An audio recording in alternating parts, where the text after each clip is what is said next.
Welcome to the Painter Marketing Mastermind podcast, a show created to help painting company owners build a thriving painting business that does well over $1 million in annual revenue. I'm your host, Brandon Pierpont, founder of Painter Marketing Pros and creator of the popular PCA educational series, Learn, Do, Grow, Marketing for Painters.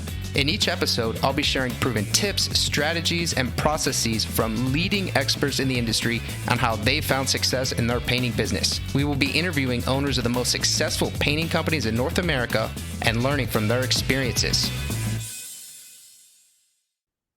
In this series, titled Big Commercial Growth, Dave Scaturro of Alpine Painting and Sandblasting Contractors will be sharing how he has grown his commercial painting company to becoming one of the largest contractors on the East Coast, and the advice he has for companies looking for ambitious growth in the commercial painting space.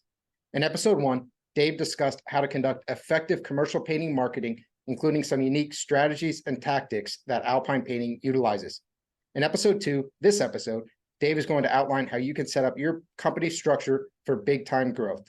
And in the final episode, episode 3, Dave will deep dive into finding, training, and mentoring new leaders within your organization. If you want to ask Dave questions related to anything in this podcast series, you can do so on our exclusive Painter Marketing Mastermind podcast forum on Facebook. Just search for Painter Marketing Mastermind podcast forum on Facebook and request to join the group, or type in the URL facebook.com/groups/Painter Marketing Mastermind. Again, that URL is facebook.com/groups/Painter Marketing Mastermind. There you can ask Dave questions directly by tagging him with your question so you can see how anything discussed here applies to your particular painting company. Welcome back, Dave. Hey, Brandon, how are you? I am good, man. I'm always good when I'm talking with you. You say that to all the guys, you ham. I don't say it to all the guys. I say it to maybe like 4 of them. Okay, so just the 4 of us, the ones you hit on, all the other ones you stay away. I like talking to more than one person, but you're one of the people I like talking to. Hey, so we're going big today. You know that, right? We're going big. Dude, I wouldn't have it any other way. Let's go. Let's go. Who wants to grow their business? Right? So because if you do, listen up. We got some tips on how to do it. This is it, man. This is it. Yeah, I mentioned you in my presentation before we dive in here. So I just got back from reboot. Appreciate you. Yeah, I said we're filming a podcast together, but I brought up what you talked about with the target markets. So how you said you have a bunch of different target markets, and then we were talking about messaging and the sales process and how it should really be a consultative sales process. Yep. So I talked about how you have a specific message with a specific landing page with a specific portfolio and all of that for, if you're targeting a church versus an industrial complex versus a, multifamily, et cetera. Thank you. Let's get the word out. Let's help out our fellow painting brethren. Yeah. So what's the saying? Rising tide raises all ships. That's what we're doing today. It's something like that. Yeah. So this one, we're going to talk about company structure. You run a much bigger company than most of our listeners. You run a quite sizable company. So I think you'll have a lot of pretty neat insights to share that may not be applicable from day one. We can kind of maybe back into that. Mm-hmm. But I think it always starts with, okay, what does a really big, well-functioning company look like? Where am I right now? And then you can kind of start to map that out if you do want to get to that level of growth. Yeah.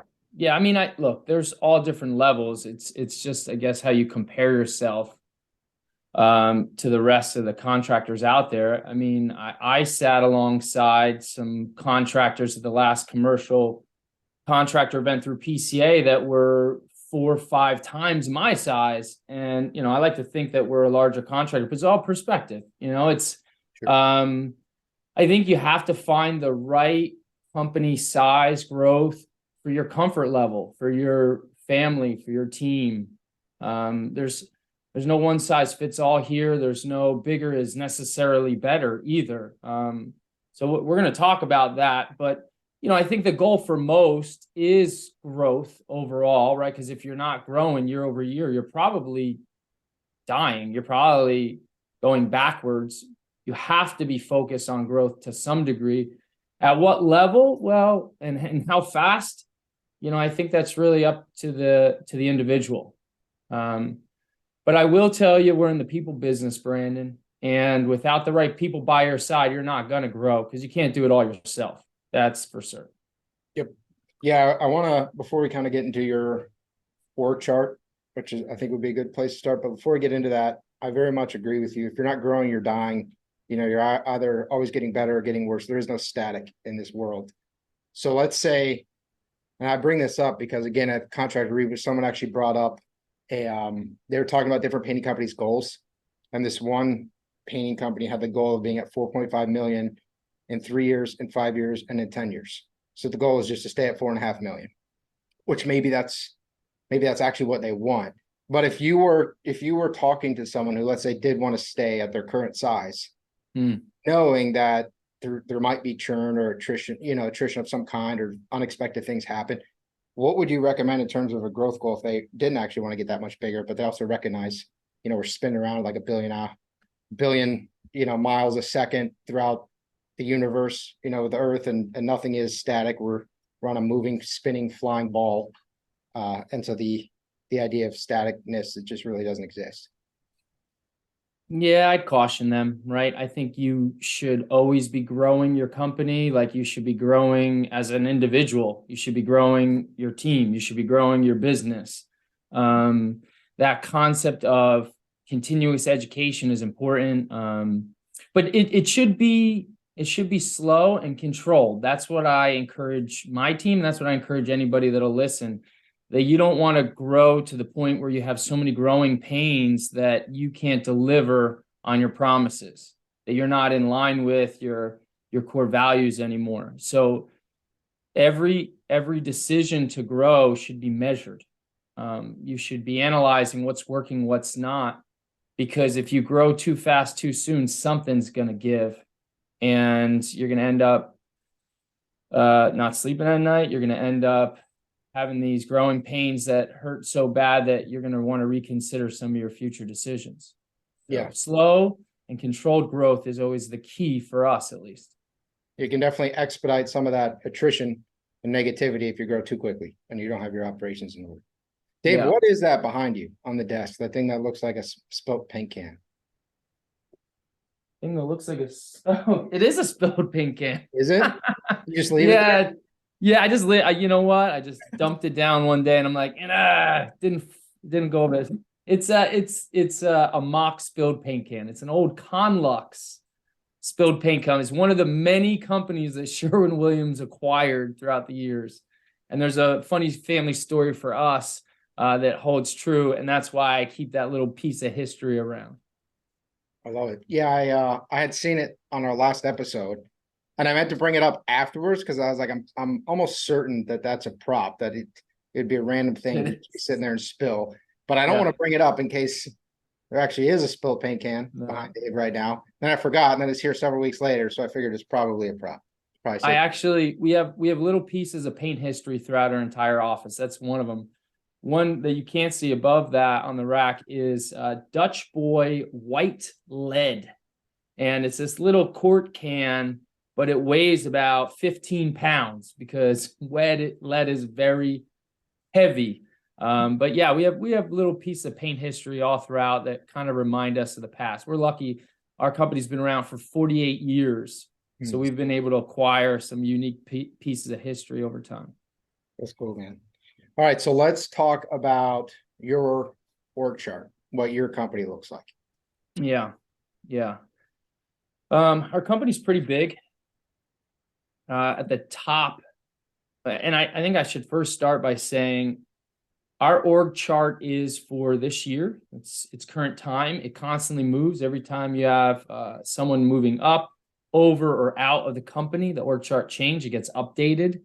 When you're small, you should have an org chart based on a role, right? And it's okay to have one person's name in many boxes on the org chart, but as you grow and develop, you should start to think of, okay, how do I get my name out of so many boxes and put new names in? Yeah. And what we do is we set an org chart based on our hiring priorities for the future. So we have an org chart for today, which is actual. And then we have an org chart for the next 3 years that's theoretical based on where we want to grow. So if we want to grow, let's just say 10% a year, year over year, and that means in 3 years we'll be, $10 million more, in total top line revenue, then we reverse engineer what that looks like. Okay, well, how many salesmen do we need to bring on to get that additional 10 million in revenue? Okay, and then what's the support that goes around the sales team? How many project managers? How many crew leads? So there's like these little formulas that you come up with to create teams to make sure that that frisbee on the pencil doesn't dip down too far on one side. Everything should kind of even out over time. And then you plan for those key hires. Those are your hiring priorities, and you discuss with your team, all right, when do we want to execute on those hires? All right, okay, we need a salesman. Do we need a salesman Q1 of next year or Q3 of next year? And that's what, starts to promote, the conversations, and then your goals are what comes out of those. And some of those they're hiring goals or other goals to create systems or refine processes that you have to make sure that you're ready for that growth and you're anticipating it. And you can be proactive, not just like, oh my God, I'm reactive. Sure. I like it, man. So the first thing you had mentioned was sales, modeling it off of sales. That seems like the most intuitive way to do it. Is that how you would recommend painting companies model their org chart and plan their hiring? Just start with sales. What are your sales goals and work backward? I think it really depends on what stage of business that you're in. If you really go back to the beginning, Brandon, and you have, your owner operators out there and they're kind of doing it all, they have to identify what their strong suits are. Maybe that owner operator's strongest asset is, running the crews, working in the field, making sure that the quality of the work is being upheld and the jobs are getting done timely and you're making money on your projects. But they're kind of an introvert. They're not great customer facing people. So maybe that person should hire a salesperson, right? Maybe it's the opposite. Maybe it's, hey, I'm great talking to people, but I don't really know what a good paint job looks like. So they need to hire an operations guy. So I think it's dependent on your organization. You have to look inside. The most important thing, and that I've learned from our business coach that I want to give a shout out to, that's Brian Nolan from Nolan Consulting. He's been our coach for the last 3 years. They're outstanding. They've really helped our company get to the next level. And then our individual coach is Jared Bias. And Jared's company, give me a second. I want to make sure I get this right. He's with Common Good Family Business Advisors, and he helps coach us as a company with our leadership team. He comes to our board of directors meetings, and he does some one-on-ones with our president, my brother.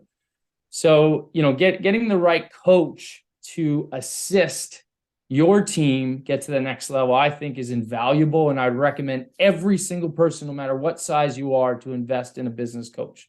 Right. And then the next concept is when you're creating the structure of your organization, keep in mind to continue to push to get yourself out of the hourglass, meaning create the structure in a way that the decisions don't have to come through you anymore. And that's really what the org chart design is. It's how to get yourself out of every decision, how to have other smart people help you run the business so that you can be more efficient, more effective, and more streamlined for growth. Because if every decision has to go through you, then you're only as fast as you are. And it's going to be a lot harder for you to move up and on to the next level. Yeah. Wow, that's a lot to unpack. Okay, so you do business coaching through Nolan Consulting Group. Jared Bias is your coach. So for the people who are listening, I've heard a lot about Nolan Consulting Group. I don't know everything about it. Would you recommend them, or do they kind of start at a certain revenue threshold and maybe there's someone who's better earlier on, or what are your recommendations? I think for 95% of the painting contractors out there, Nolan Consulting Group is the right fit.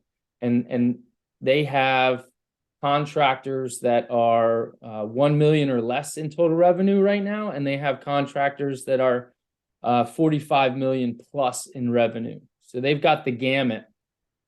The cool thing about Nolan Consulting is a lot of their systems that they encourage their members to utilize are based off of an existing paint company that Kevin Nolan runs, who's also a partner in Nolan Consulting, called Nolan Painting out of the Philadelphia area. They're one of the country's largest residential painting firms, been family owned. They're over 40 years old. They employ, I think, over 200 contractors. And another shout out, Kevin, the owner who's transitioning out of his business, he's selling it to his 4 children, just wrote a book that launched last week that I can't recommend enough called Organizational Muscle. I read that book in 5 days. It was over 6.5 hours, one I couldn't put down. It really spoke to me as a business owner. And I think every one of your listeners would benefit from reading that book. So go out and get it. Organizational Muscle. I got on Amazon and I got it through Audible. Great read. It talks about a lot of the stuff that we're talking about today, and it really helps compartmentalize kind of the steps you need to take as a business owner to kind of slowly advance up the ladder. So, yeah, Nolan Consulting is a great coach for any contractor that's looking to get to the next level. They have one-on-one coaching for the owners. They do coaching for your sales team, for your project managers, and they also have mastermind groups that they put together. So like I'm in a legacy group, which is larger contractors. We meet a few times a year and we share best business practices and financials. So, I mean, we go deep into it to make sure that we don't have to recreate the wheel. We learn from each other to make our wheels more efficient. Yeah, it's so great.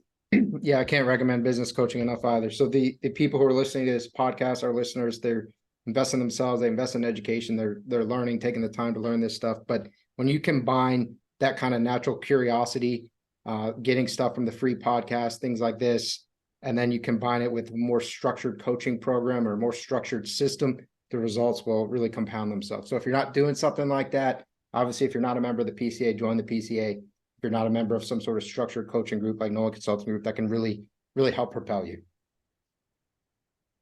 Okay, another thing I wanted to dive into here. So when we're talking about, you talked about the hourglass, or sort of, a lot of people call it being the bottleneck, you know, having to go through you with decision points, and the whole organization sort of stops and waits on the owner to give the go ahead or say what's actually going to happen. Another thing to think about is really labor, especially for the smaller companies. It's not even as much necessarily a decision point as is another pair of hands, right? Someone who actually just needs to get things done. Which then leads to the natural next question of systems versus people, right? There's one school of thought, hey, make your systems world-class, really get those SOPs dialed in, and then the people are sort of secondary. You plug them into the system and it's easier to just kind of make it work because the system's almost dummy-proof. The other school of thought is hire an expert, subject matter expert, and they'll actually create your system for you or help you with it when maybe you don't have the most refined of systems. Do you have a preference? We're in the people business, so it's all about having the right people around you. So people first, but you know, without systems, it's hard to scale up. You got to make sure that you have a standard operating procedure for every piece of your company. So once you have the right people, they help create the systems, and then the people run the systems. The systems can't run by themselves. There's no magic AI that's back there that's just, you know, doing the work for you. Give it another year or two. We'll see. Yeah, sure. Chat GPT is going to help run your business. No, I mean, look, there are tools, there's things through technology that we embrace, but ultimately, you know, we're a service business, which means your people help make it happen. Yeah. So yeah, I mean, that's again, part of the key is, even when you're looking to scale up, you have to look to your left and right and say, okay, who are the people that I can see on my leadership team? Who are the people at the top that are my integrators? Typically, as a business owner, you're the visionary, right? You're setting the primary aim for the company of where you want to be in 5 years, and then you're reverse engineering it back to today. And then you're, you know, creating these priorities along the way to help get you to the next step. Okay, here's what 30 days looks like. Here's 90 days. Here's a year. Here's 3 years. Here's 5 years. And you're communicating that vision all through the culture that you've designed to make it a fun place to work. But you need the people to help execute that. You need these integrators that you can say, okay, here's the game plan. I'm getting buy-in. Everybody knows what success looks like. Now go. And who's actually putting in the work? Who is running the ops so you can run the sales, right? Or vice versa. Yeah. Yeah, it is. It's not one of those things you can have just one or the other, in terms of the SOPs or the people. You can great people. If the company's a total mess, it's not really going to work. And the SOPs, if you just put in a total dud, like you said, we're in the service business.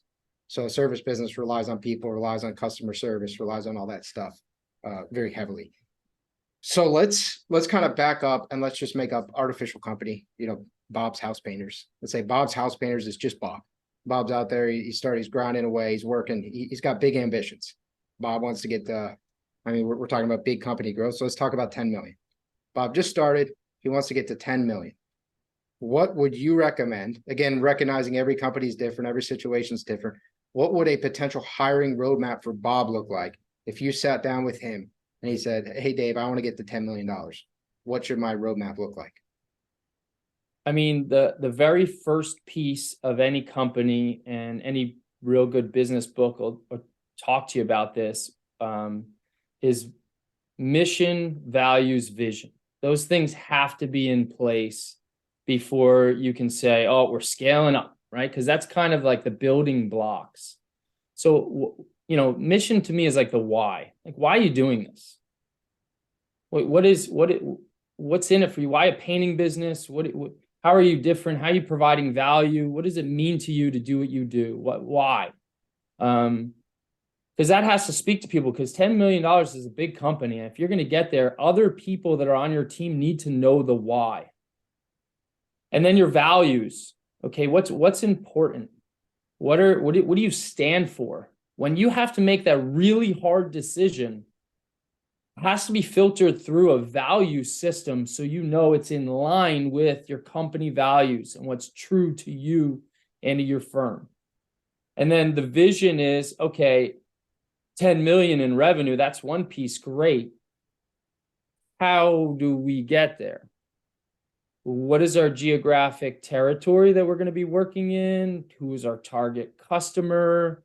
Are we going residential repaint? Are we going new construction through GCs? Are we going direct owner? Like, what does that look like? Let's actually think about this and create the plan. So those are like the building blocks that you're going to start at.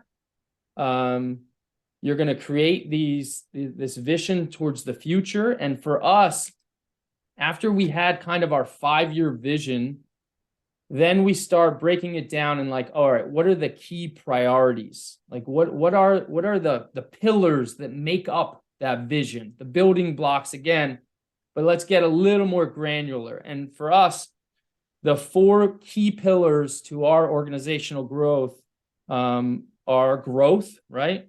Organizational structure, team development, and operational improvements.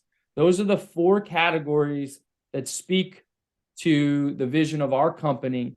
And then within each one of those, we broke down little pieces. So I'll break it out. So for growth for us, we're going to grow through acquisitions, through strategic partnerships, through diversification, through gaining additional market share and profitability. For organizational structure, that's going to be through org chart planning, cascading our goals, acquiring outside talent and promoting from within, and through our vision and values. Through team development, it's going to be through education and elevating our current team, through creating a unique culture that people want to be a part of, holding each other accountable, regular coaching, continuous hiring and decision-making, and operational improvements include incorporating new technology, holding effective meetings, file structure, and finding larger facility to help with our growth. So that was through these deep leadership meetings that we had with our core team at the top of the org chart.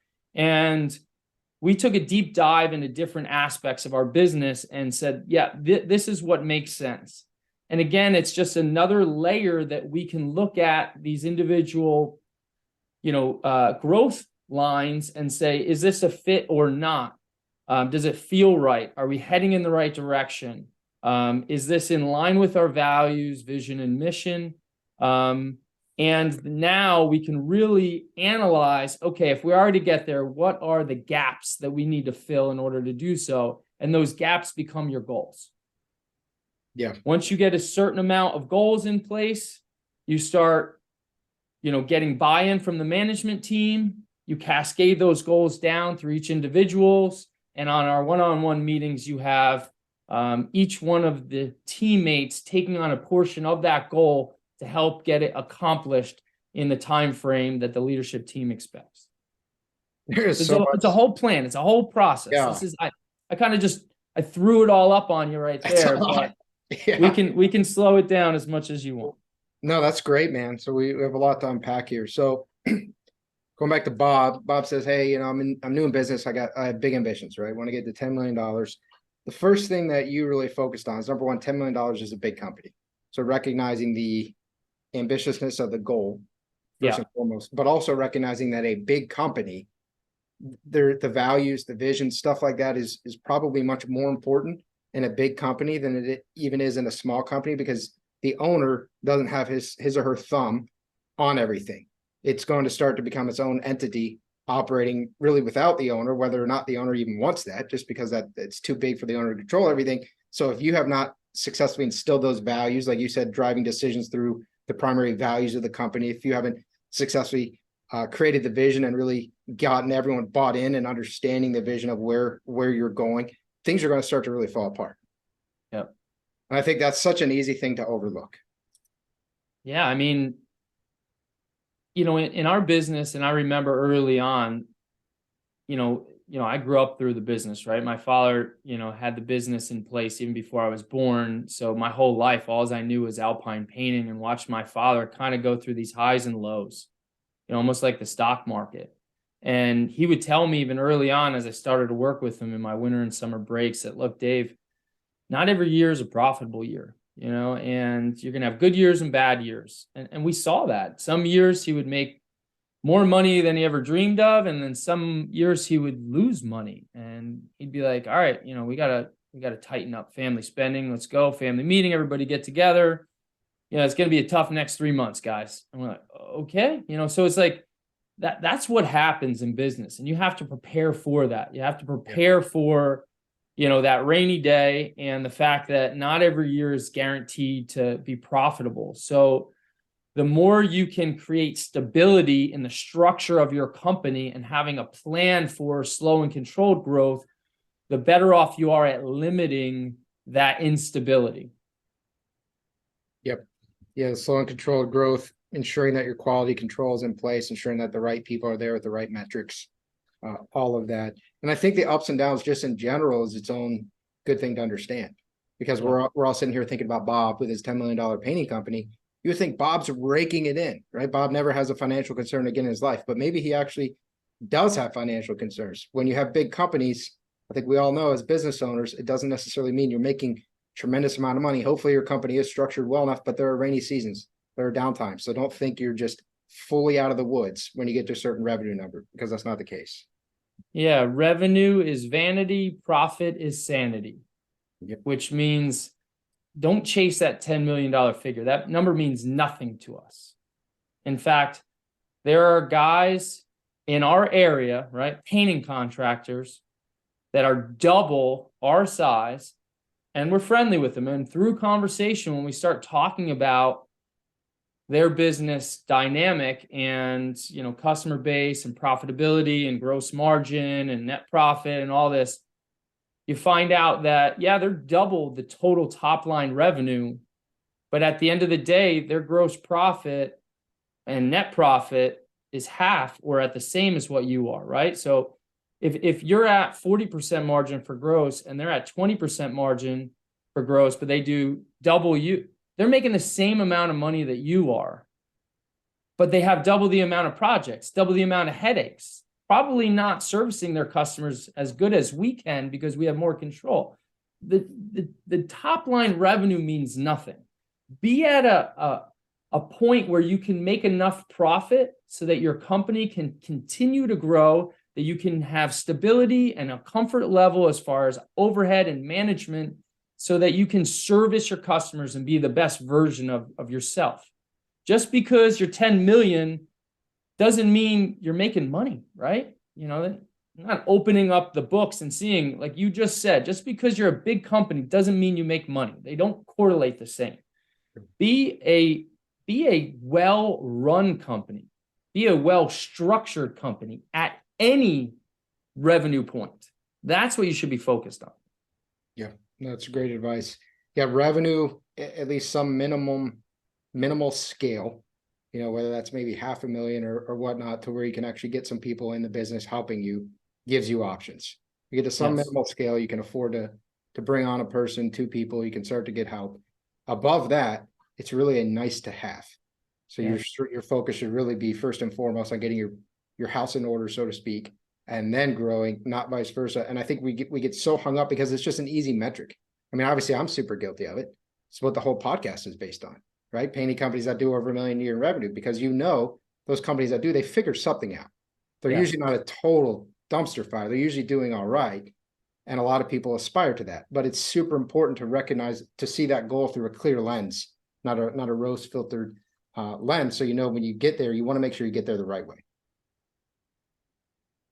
So you dropped a lot of knowledge bombs, Dave, with the key priorities. So you have the mission, values, vision. Then you went to your 4 pillars, and then you went, what are the things under the pillars? What did you call all that? The priorities. Those are basically individual priorities for each one of the pillars. Okay. So then you have all these priorities. So that's a lot.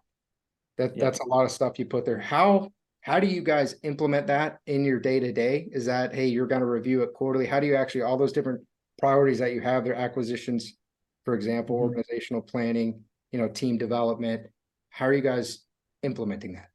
Yeah. So I think the one way that we kind of navigate through everything that I just shared with you is we take our team on a regular basis and we have meetings, right? So I think it's important to talk about our meeting guide. But first, we have, if you look at the structure of our company, it goes back to the org chart. At the very top is our board of directors. So our board of directors kind of has 2 meetings a year, and they talk more strategy about the company. They'll look at our strategic plan year over year, and they'll give us advice. They'll make recommendations, and kind of help say, yeah, you're on the right track or not, or just move it over a notch.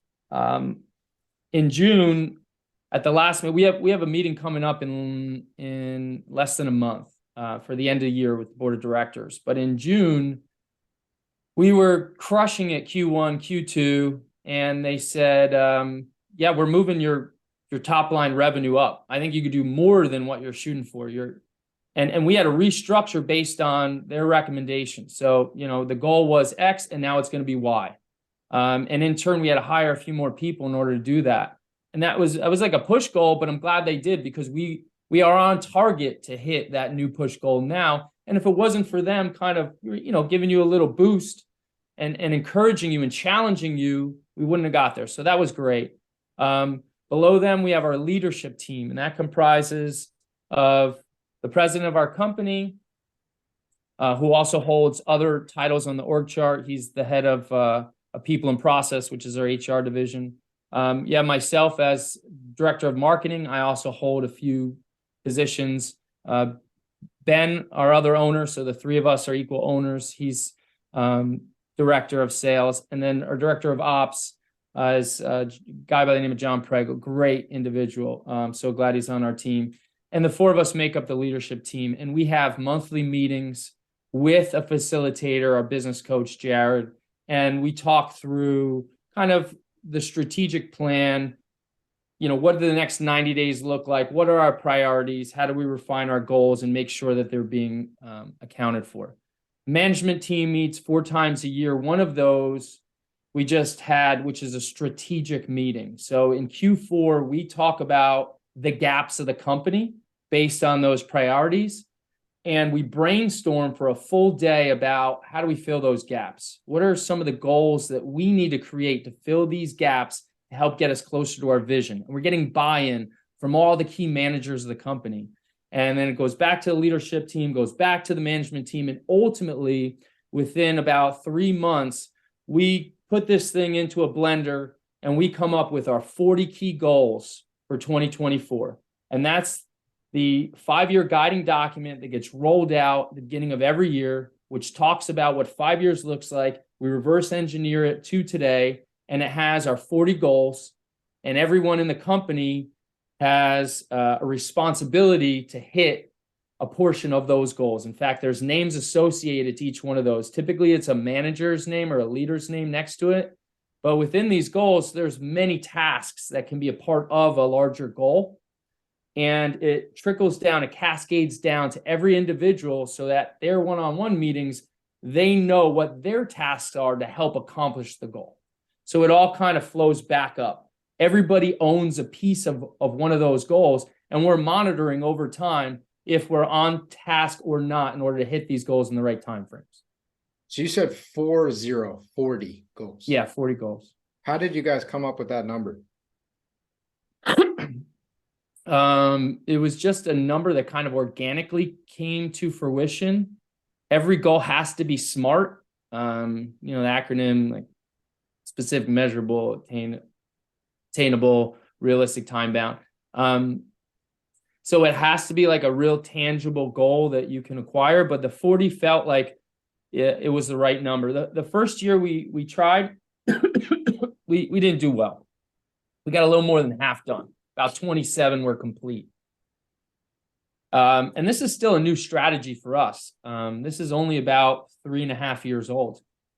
Second year, we crushed it. We got, I think, 35 out of the 40 goals accomplished, which, we said going in, we're a little upset we didn't hit more goals. This is the year of the goal. We're hitting our goals.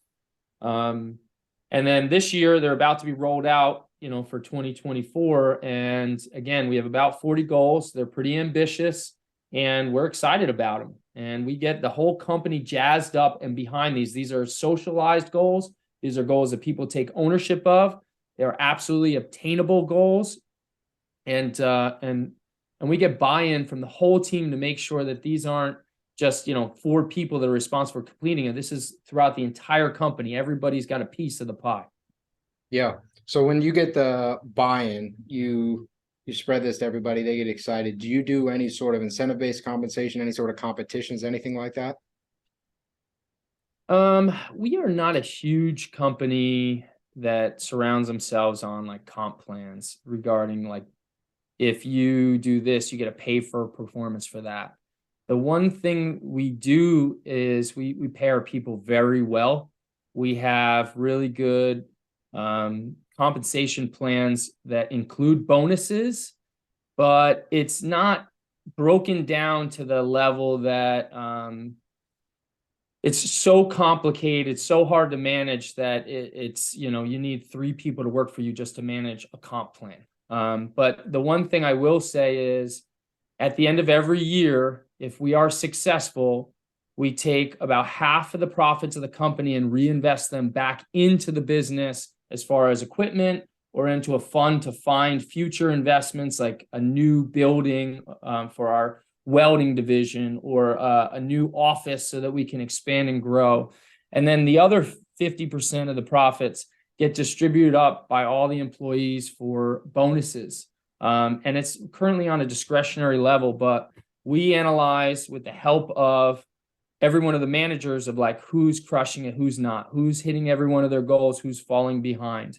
And through our one-on-one process, we have a pretty good idea of like who are our contributors. It's easy in sales because you can see from a metrics base, okay, how much revenue they bring in and how profitable was it. It's harder when it's, an overhead position. So we try and be as fair as possible, and people get raises and people get pretty healthy bonuses here. And that's the incentive to, want to be a part of it. Yeah, recognition is important. Having a great company culture is important. But yeah, you also have to pay well and make sure people feel it in their pockets. Sure. So I mean, that sounds pretty great, man. That sounds pretty generous. So when you guys have a good year, you take half of it, you'll reinvest in the company, and then you'll literally take half the profits and distribute it as bonuses to the entire team, like a profit sharing correct. model. Yeah, and that includes the owners too. Yeah, that's good, man. So it's Yeah. essentially a profit sharing model. I think so. It works for us. It has worked. You know, the trick is to make sure you make money year over year, right, Brandon? Because That's that the model key. sucks when you don't make any money. Yeah, and people aren't as happy. That's right. Are you able to provide us a couple examples of goals, whether for 2024 or just previous goals? Yeah, sure. So some of our existing goals, again, are centered around hiring priorities. So some of the hiring priorities for us include I want a new commercial salesman in Q1. I want a new industrial salesman in Q3. I want a welding salesman in Q4. So those are some of the hiring priorities. And again, now that we're bringing on 3 salesmen, I need to bring in 1 additional project manager to assist with that. It's like a 3-to-1 ratio is typically the sweet spot for us. And then because of where we are, we're actually bringing on another admin to help support kind of the functionality in both with timekeeping and scheduling. So that's where they'll be supporting. So those are, you know, like right off the bat, those are 5 positions that we're going to add in for next year. And then it's refining certain pieces of our technology. So another hire that we want for an intern is a technology coordinator. They're going to be an internship, typically December and January, which is when college students have off for break. So we're interviewing now for that role. And they're going to assist us with each one of our technology platforms to kind of connect the dots, to help with API pushes and pulls, so information flows seamlessly from one platform to the next, eliminating, you know, duplicate entries, and, you know, working on some reports and some smart sheets that makes us a little more effective as a company. A big company initiative for us this year is refining our painter training program. We want a very clear career ladder with skill sets tied in so that everyone understands how to move from one level to the next. What are the pay scale ranges at each level? And that it's more than just a skill set, that we are evaluating our people based on their culture, you know, how they show up every day, what's their attitude, what's their work ethic. There are specific metrics that are being calculated. We're evaluating them based on their leadership ability. You know, how do they command the respect from their team? How do they, you know, are they looking to help get to the next level, or are they just happy with where they're at currently? We have, let's see, I'm reading through them right now. We have implemented, you know, an onboarding process, which is constantly being refined so that when you have a new hire, they feel like they're the most important person at the party. You know, they're welcomed into the family. They are taught our mission, values, and vision right out of the gate. They are acclimated to who their crew lead is if they're in the field, or their supervisor is if they're in the office. They're embraced by everyone else who knows what their nickname is, their favorite sports team, and you know, their background. So, you know, they can, you know, be welcomed. So yeah, those are a couple. And then, you know, there's so many that are just less glamorous about, you know, financial reporting and different reports as far as budgeting and whatnot. But yeah, you have to find these goals that speak to your company, meaning, again, what are the current gaps? Let's just spend a series of a few days, many hours, doing a SWOT analysis. What are your strengths? What are your weaknesses, opportunities, and threats? Typically, your weaknesses, opportunities, and threats are going to determine what your goals are going to be. And you have to just keep asking the right questions to understand, is this the right goal for the right time period? And if so, who's going to own it? And that's the other important thing. Look, these goals are big and over encompassing, but only one person can own it. They can create a team to help them accomplish it, help them complete some of these tasks, but ultimately one person has to be accountable for making sure it gets crossed to the finish line.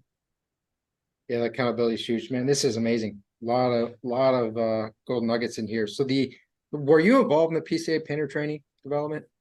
Yeah, I'm currently the head of Hear that? that committee. Yeah.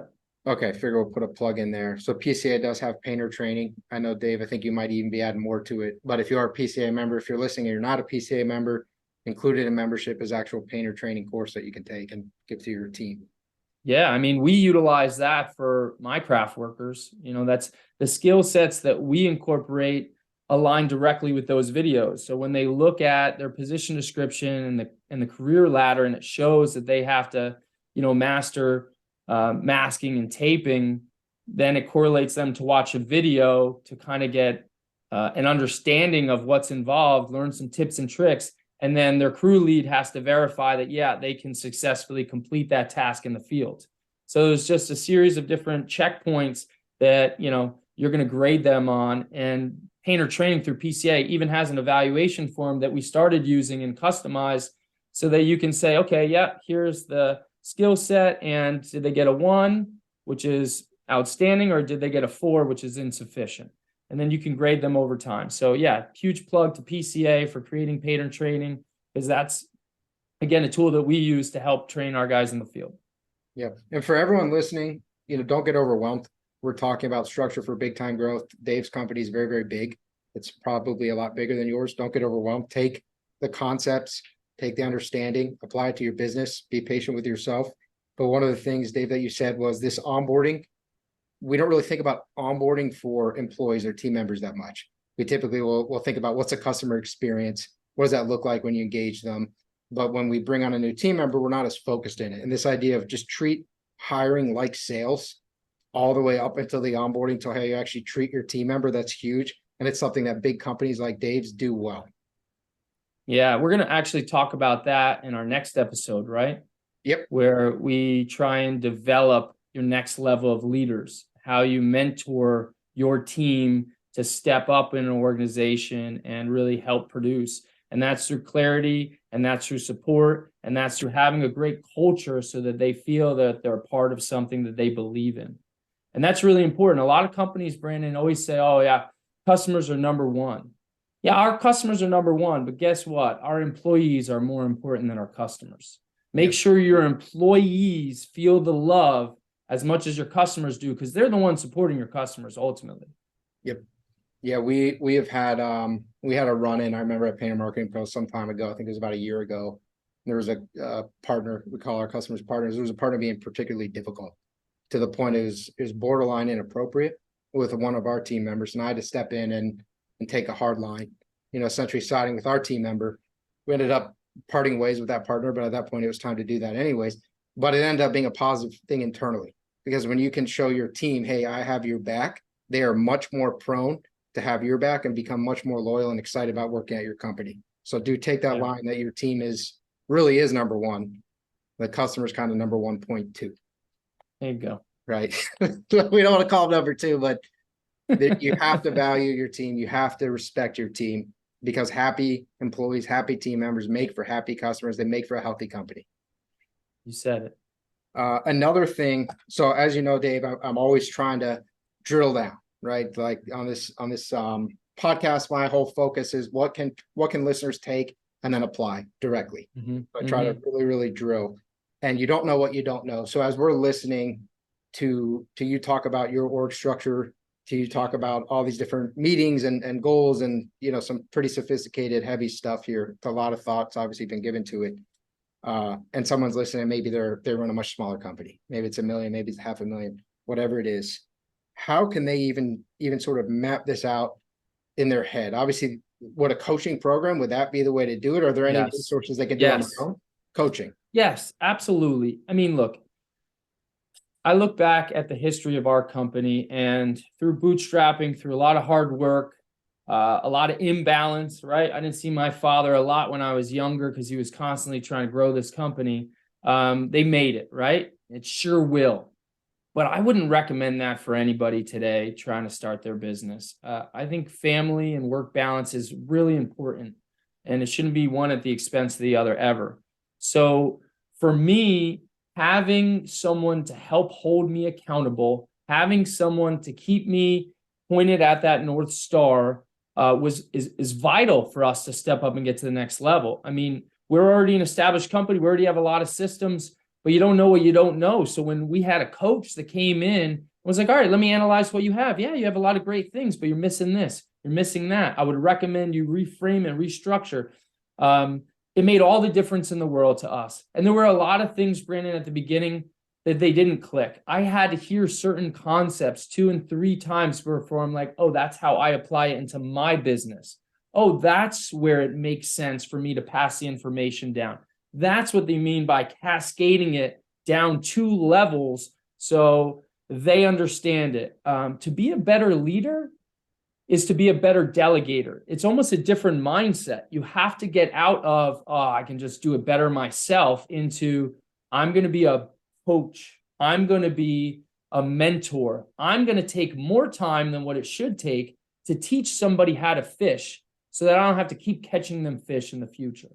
And that, I think, is really what's going to take us to the next level and help get us on a trajectory for that continued consistent growth over time. So yeah, going back to it, the structure and the accountability was all in place from the coach. They have a lot of the answers, they have the format, and they're going to have the consistency for you, because what happens with business owners, especially with growing companies, there's always more and more and more, and you're getting stuck on the urgent. You're putting out the fires, and you're not spending enough of your time on the important items that are going to get you to that next step. So that coach always brings you back to focus to say, yeah, I know you had to put out that fire, but immediately get back on task to the important things that are going to help ramp you up and get you to the next level. Yeah, I know I've needed that. Someone to basically come in, grab you by the collar, pull you out, and be like, hey, you're not thinking about this the right way. If you went and you focused on X, Y, or Z, you set some time aside here, you wouldn't have to keep putting out the same fire over and over again. That's right. Yeah. I mean, we have these meetings, which we'll go into in the next session, called the Big Five, right? Here's a teaser for wanting to see the next one. There are one-on-one meetings with every one of my employees. Everyone that reports to me has a Big Five meeting once a month. We have annual goals, which are just 5 of your key goals for the company. And then we have accomplishment goals. Like, what did you accomplish in the last month? What do you want to accomplish for next month? And they should all kind of relate to your Big Five goals. And I act as a coach, a mentor, and accountability partner to make sure that they're accomplishing them in the right order. I support them. I'm their partner. I'm their teammate. When they have a challenge, I help guide them and sometimes start throwing it on my back to help them accomplish their goals. If everyone has that mindset where they have to not only look out for themselves, but look out for the 2 or 3 people to the left and right, man, you can go a lot further, a lot faster. Yeah. Okay. So another thing I like to accomplish in this podcast, now that I do have a platform, is to help people better deal with things that I've had to deal with. And I know one of the things I've had to deal with is when you're building a business, you have the sense of guilt because you have a family, you have other commitments, and you suffer from that mentally and emotionally. Yep. Because you're taking care of your family, you're taking care of future family, current family, whatever it is, because of what you're doing right now. Is obviously much worse if it's a current family. But at the same time, you're sort of not taking care of them because this idea that maybe you're neglecting them or maybe you're not being there as much. And a lot of us find ourselves in that tough spot. And you said something that I think was really, really good when you started talking about coaching. You said you should not have success in one, both family and work, at the expense of the other. And so often we're saying, hey, don't work so hard that you lose your family.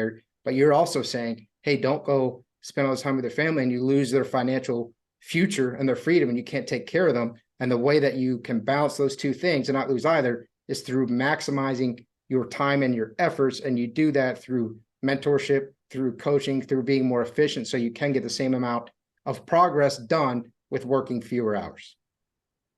Great recap, man. Well said, Brandon. Well, it struck me because no one ever really says that. No one says you shouldn't have one at the expense of the other. People always say, hey, don't lose sight of your family. Don't lose track of that work-life balance. But the work-life balance isn't about, hey, work more. It's about work less and have more life. It's never the other way. But it's so easy to villainize work, to villainize hard work, but we all need it. You have, like you said, your dad wasn't there for a while. Maybe he didn't do it in the most efficient way possible. There really weren't as many resources available to him as there are to everyone listening to this. The industry wasn't the same. The culture wasn't the same.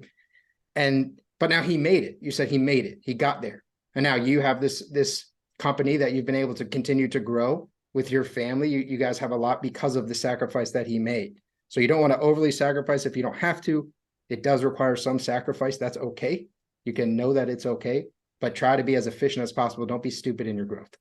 That's right. Know your priorities, right? That's really important, both personally and professionally. What are the core values?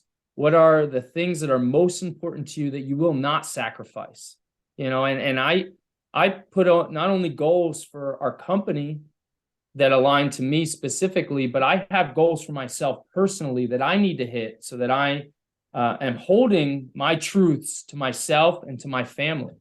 Some of those are I'm home every day for dinner before 6 o'clock. We have family dinners, right? That's really important to me. Weekends are family time. Look, I can be on the phone, but we're traveling everywhere we go as a family and we're doing it together. I make a priority to have me time every morning. Every single morning I wake up at 4:35 like clockwork, with no exception. 4:35 I'm up and I have 2 hours to myself. It's my time. Nobody could take it away. It's not for my business. It's not for my children. It's not for my spouse. It's for me.